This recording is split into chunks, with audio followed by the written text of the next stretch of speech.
You ever hear a baby cry and just know something's wrong? Not tired. Not hungry. Wrong. That sound made a tired single mother stand up on a plane and accidentally walk into the world of a Korean mafia boss. What happened next would shock you. Please hit that subscribe button. Like this video. Drop a comment. The baby's screams cut through the cabin like a siren. Not the usual fussy whimper of an overtired infant. This was different. Raw. Desperate. The kind of crying that made every passenger's jaw clench, every nerve stand on edge. Aisha Carter pressed her fingers against her temples and tried to breathe. 37 hours of travel. 2 delayed flights. A 5-year-old son who hadn't slept properly in days. And now this. Mommy, why won't that baby stop? Marcus whispered, pressing closer against her side. I don't know, baby. Aisha wrapped her arm around him, feeling the weight of exhaustion in every muscle. The job interview in Seoul had been a disaster. The promised position didn't exist. The housing allowance was a lie. Now she was flying back to Atlanta with less money than she'd left with and no plan for next month's rent. The screaming intensified. Aisha looked up toward first class, where the crying originated. She couldn't see much past the curtain dividing the cabin, but she could feel the tension radiating from that direction like heat off asphalt. A flight attendant hurried past, her face pale, hands trembling slightly as she gripped a bottle of formula. That's the 3rd time she's gone up there, the woman across the aisle muttered to her husband. Whoever's got that baby clearly can't handle it. But something in the attendant's expression told a different story. It wasn't frustration Aisha saw. It was fear. Another attendant emerged from first class, walking quickly toward the galley. Aisha caught her eye for just a second. The woman looked away immediately, but not before Aisha saw it, the careful blankness of someone trying very hard not to show panic.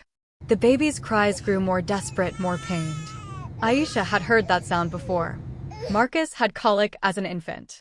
Those endless nights when nothing worked, when she'd walked the floors of her tiny apartment at 3 in the morning, bouncing him, singing, pleading with God for just 5 minutes of silence. She knew that particular pitch. That wasn't just tiredness or hunger. That baby was hurting. Sir, please, I must ask you to remain seated. A male voice, strained with forced calm, came from first class. I'm just saying someone should do something about. Sit. Down. The second voice was quiet. Almost soft. But it carried a weight that made Aisha's stomach tighten. She'd heard that tone before, in the voices of men who didn't need to raise their voices to make people obey. Silence followed. Heavy and thick.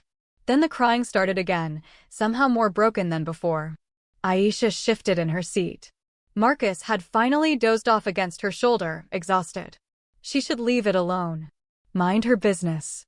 She had enough problems without involving herself in whatever was happening in first class.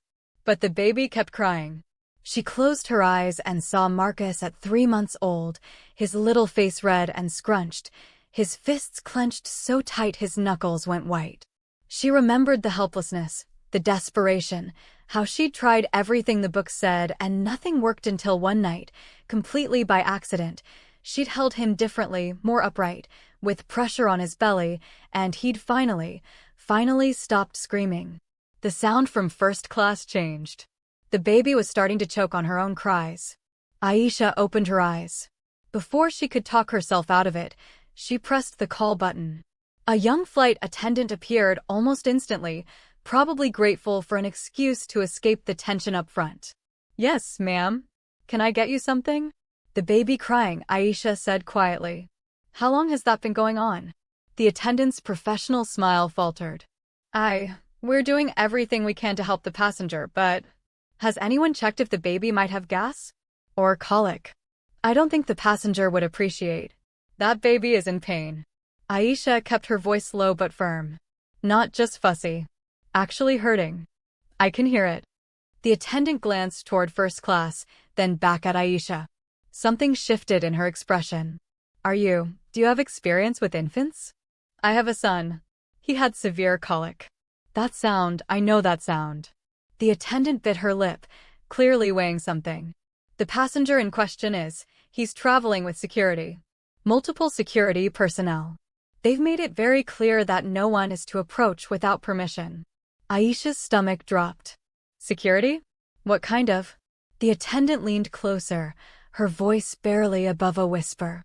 Please don't repeat this, but there are some very important people on this flight. Very private. Very protected. The gentleman with the baby has made it clear he doesn't want assistance from the crew. But the baby? I know. The attendant looked genuinely distressed. But I can't force him to accept help. And honestly, she glanced around nervously. I'm not sure what would happen if I tried. She hurried away before Aisha could respond. The crying continued. Worse now, interspersed with gasping sounds that made Aisha's chest ache. Marcus stirred against her. Mom? It's okay, baby. Go back to sleep. But she couldn't sleep. Couldn't settle. Couldn't stop hearing that infant's desperate cries and thinking about some exhausted, overwhelmed parent who clearly needed help but was too proud or too scared to ask for it. Except the flight attendant had said security. Multiple security personnel. What kind of person traveled with that kind of protection? The answer sent a chill down her spine, but somehow that didn't stop her from unbuckling her seatbelt. Mom? Marcus grabbed her hand, suddenly alert. Where are you going? Just to stretch my legs, sweetheart. Stay right here. Mom, don't. His eyes were wide, frightened. Marcus had always been sensitive, reading danger in situations even when Aisha tried to hide it from him. Something's wrong up there. Everyone's scared. I know, baby. But that baby needs help. Mom. I'll be right back. I promise. She squeezed his hand and stood up before she could change her mind. The aisle stretched before her like a gauntlet. Other passengers watched from their seats, eyes tracking her movement with the morbid curiosity of people witnessing something they knew they shouldn't. As Aisha approached the curtain dividing economy from first class, a man stepped out to block her path.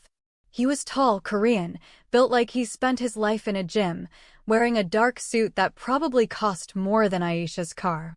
His expression was absolutely neutral, but his hand moved slightly toward his jacket in a way that made every survival instinct Aisha possessed start screaming. Ma'am, you need to return to your seat. His English was perfect, his tone polite, but there was steel underneath. I can help with the baby, Aisha said, forcing her voice steady. Return to your seat. The crying behind him reached a new pitch. Desperate. Agonized. Please, Aisha said. I'm a mother. I've dealt with colic. That baby is in pain, and I might know how to. Ma'am. The man's voice dropped lower. Go back to your seat. Now. But Aisha had spent her whole life being underestimated, being dismissed, being told she couldn't or shouldn't or wasn't enough. And she was tired. So tired of being invisible when it mattered. She raised her voice, speaking past the guard toward whoever was beyond that curtain. Your baby has colic. She needs to be held upright with pressure on her stomach. She's swallowing air when she cries, and it's making it worse. The guard's hand definitely moved toward his jacket now. But then, let her through. The voice came from inside first class. The same quiet, weighted voice she'd heard before. The guard's jaw tightened. Sir, let her through, Minho. The guard stepped aside, but his eyes never left Aisha. It was the look of someone memorizing a face. Someone who would recognize her in a crowd anywhere, anytime.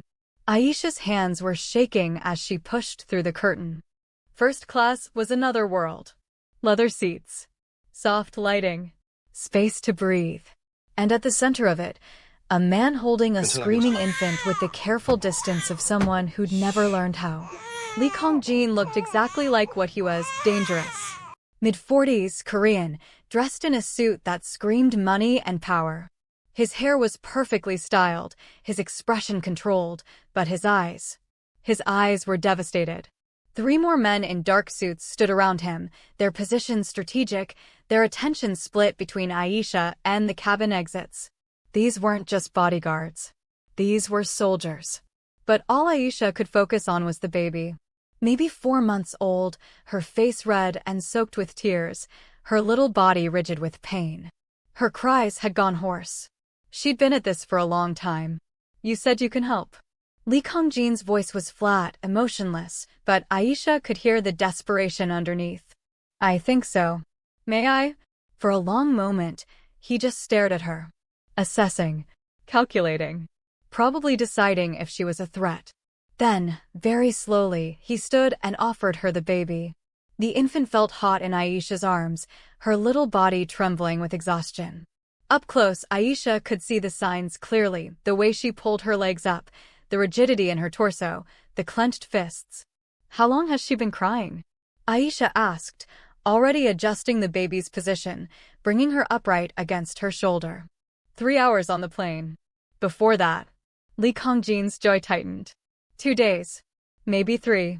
She sleeps for minutes, then starts again. Have you tried gas drops? Everything. Doctors, medications, formula changes. Nothing works. Aisha began to move, swaying in the gentle rhythm that was muscle memory after years of mothering. She positioned the baby so her stomach pressed lightly against Aisha's chest, providing counter-pressure. Then she started humming low and rhythmic, the same tune she'd hummed to Marcus countless times. The baby's screams didn't stop immediately, but they changed, became less desperate. "You need to burp her more frequently when feeding," Aisha said softly, still swaying. "Every ounce or 2. And keep her upright for at least 30 minutes after." "The pain you're seeing? It's trapped gas. Her digestive system is immature." Li Kongjin watched intently. "The doctors said." "The doctors probably gave you reflux medication, right? Told you to use special formula." He nodded. "Sometimes the simplest answer is the right one. Babies cry because they hurt. She's telling you what's wrong, but nobody's listening." Aisha applied gentle pressure to the baby's back, working her hand in small circles. She'd done this so many times with Marcus that her body remembered the exact pressure, the right rhythm. The crying eased. Not stopped, not yet, but definitely less frantic. Li Kongjin leaned forward. "What are you doing?" Helping her release the gas. "Feel here." Aisha took his hand, gently guiding it to the baby's stomach. "Feel how hard that is? That's all air." She's been swallowing it while crying, making everything worse. His hand stayed on his daughter's stomach, and something in his expression cracked. Just for a second. Just enough for Aisha to see the exhausted father beneath the dangerous exterior. "I don't know what I'm doing," he said quietly. "The baby's mother, she died 4 days ago. I don't know how to." He stopped, jaw clenching. Too much vulnerability. Too much truth. But it was enough for Aisha to understand. She kept swaying, kept humming, kept applying gentle pressure. And slowly, impossibly, the crying faded. The baby hiccuped, whimpered, then finally went quiet. The silence was stunning. Every person in first class seemed to be holding their breath. Even the bodyguards looked shocked. "How did you?" Li Kongjin stared at his daughter's peaceful face. "No one else could." "Sometimes babies just need to be heard," Aisha said softly. "She was telling you what hurt. She just needed someone to listen." The baby's eyes were closing, exhaustion finally winning over pain. "I should get back to my seat," Aisha said, starting to shift the baby back toward her father. "Wait." Li Kongjin stood quickly. "Show me. Show me exactly what you did." So Aisha did. She showed him the position, the pressure points, the swaying rhythm. She explained about feeding angles and burping frequency and how to recognize different types of cries. Li Kongjin listened like she was teaching him bomb defusal. Absolute focus. Taking mental notes. His hands were surprisingly gentle when he finally took his daughter back, mimicking exactly how Aisha had held her. The baby stayed asleep. "Thank you," he said. 2 words. Quiet. But weighted with something deeper than gratitude. Aisha nodded, turning to leave. "What's your name?" She hesitated. "Aisha. Aisha Carter." "Li Kongjin." He paused. "You should return to your seat now, Ms. Carter. And please forget this interaction happened." Something in his tone made Aisha's stomach tighten. Not a threat, exactly. More like a warning. "Forget helping your daughter? Forget who helped her." His eyes met hers directly. "For your own safety." The guard, Minho, appeared at Aisha's elbow, ready to escort her back. But before she left, Li Kongjin spoke again. "Ms. Carter, you have children." "A son. Marcus. He's 5." Li Kongjin looked down at his sleeping daughter. Then you understand what we would do to protect them. It wasn't a question. Aisha nodded and let Minho guide her back through the curtain. The passengers in economy stared as she returned to her seat. She ignored them, sliding back beside Marcus, who'd stayed put like she'd asked. "Is the baby okay?" he whispered. "She's okay now, sweetheart." "Who are those men, Mom?" "Just people, baby. Just people." But her hands were still shaking. An hour passed. The plane settled into the quiet rhythm of international travel. Marcus dozed. Aisha tried to read, but the words wouldn't focus. She couldn't stop thinking about Li Kongjin's expression. The carefully controlled fear of a man who dealt in violence, but had no idea how to handle a crying infant. The desperate love underneath the dangerous exterior. A flight attendant appeared beside her seat. The same one from before. "Ms. Carter? This is for you." She handed Aisha a folded piece of paper, then disappeared before Aisha could ask questions. Aisha's heart pounded as she unfolded it.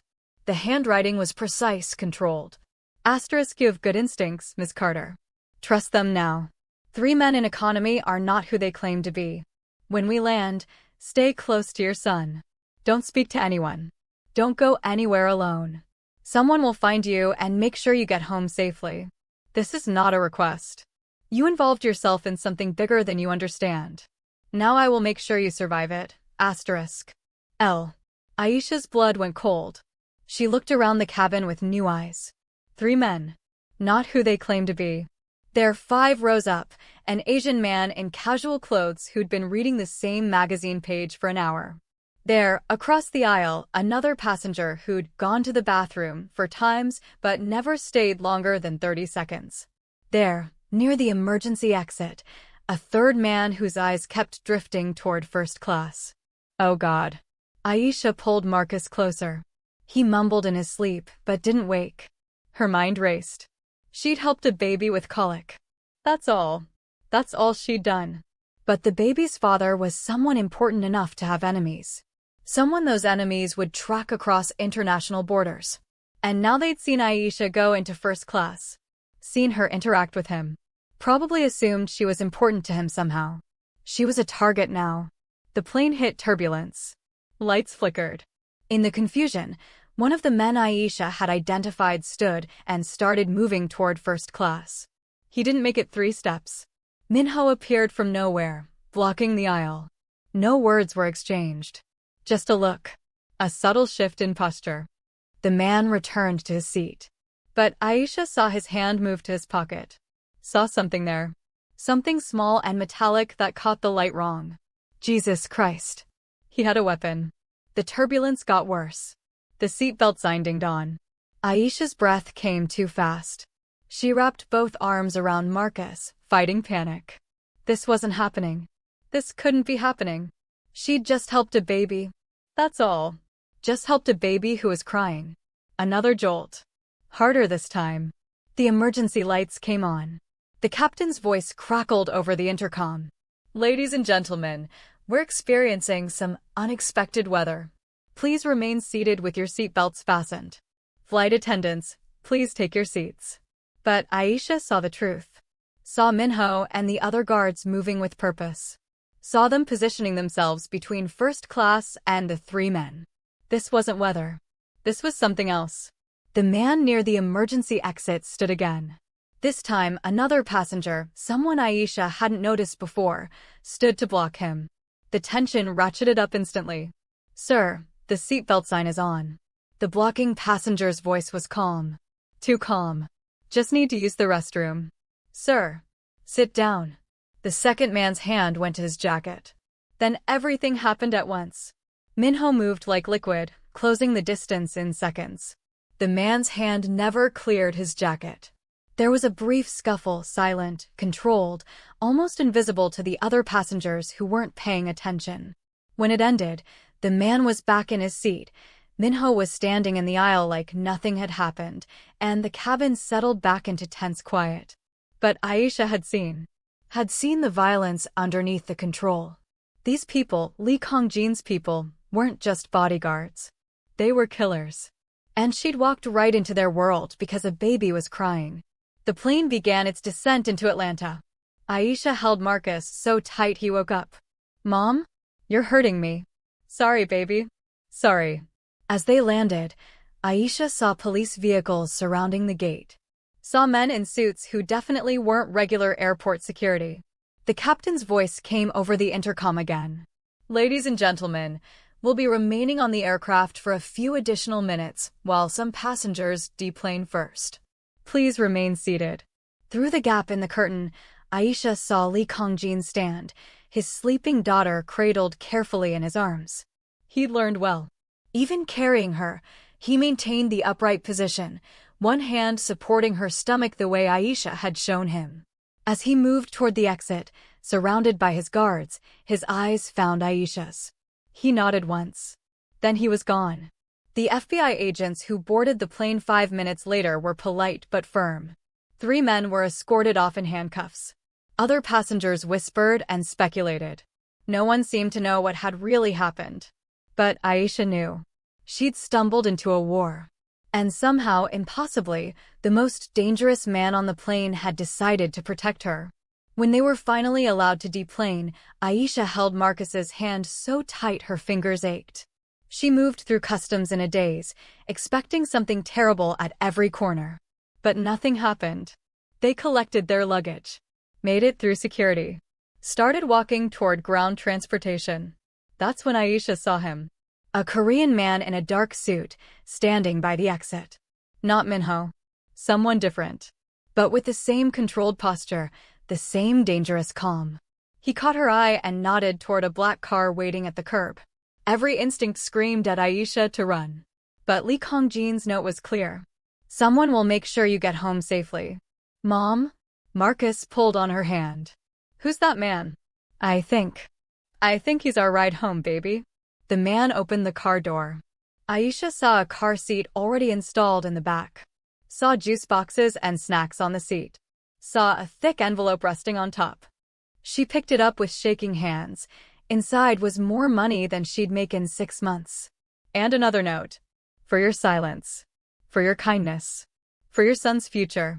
You gave my daughter something no money could buy. You taught me how to hear her. I'm paying off your debt and giving you enough to start again. Don't refuse. Don't contact me. Live well, Miss Carter. And if you ever need help, just whisper my name to the right people. It will reach me. Keep your son close. The world is more dangerous than you know. Lee Kongjin. Aisha's hands trembled as she read it. This was blood money. Had to be. Money earned through violence and crime and things she didn't want to think about. But it was also her rent. Her groceries. Marcus's school supplies. A chance to breathe for the first time in years. She looked at her son, who was eyeing the juice boxes with interest. Then she got in the car. The driver took them home without speaking. Carried their luggage to the door. Nodded once and left. That night, after Marcus was asleep, Aisha counted the money 3 times. $25,000. Enough to change everything. She thought about Lee Kongjin and his daughter. Wondered if the baby was sleeping peacefully now. Wondered what kind of life that child would have, raised by a man who commanded violence with a whisper but had been helpless against an infant's cries. Wondered if she'd done the right thing. The truth was, she'd never know. She'd walked into a moment that changed everything and nothing. She'd helped a baby who needed her. And that moment had consequences that rippled outward in ways she couldn't predict or control. But when Aisha finally fell asleep, she dreamed of the baby's face. Not screaming. Not in pain. Just sleeping. Finally sleeping. And somehow, that made everything worth it. Sometimes the most dangerous moments in life start with the simplest acts of kindness. Sometimes doing the right thing means accepting consequences you never asked for. And sometimes, the most unlikely people end up protecting each other in ways neither expected. If this story moved you, hit that subscribe button. Drop a comment below. Would you have stood up on that plane? And if you believe kindness matters, even in the darkest places, leave a like. Because every baby deserves to be heard. Every mother deserves to be seen. And every act of compassion matters, no matter where it happens or who it touches. Thanks for watching. Take care of each other out there.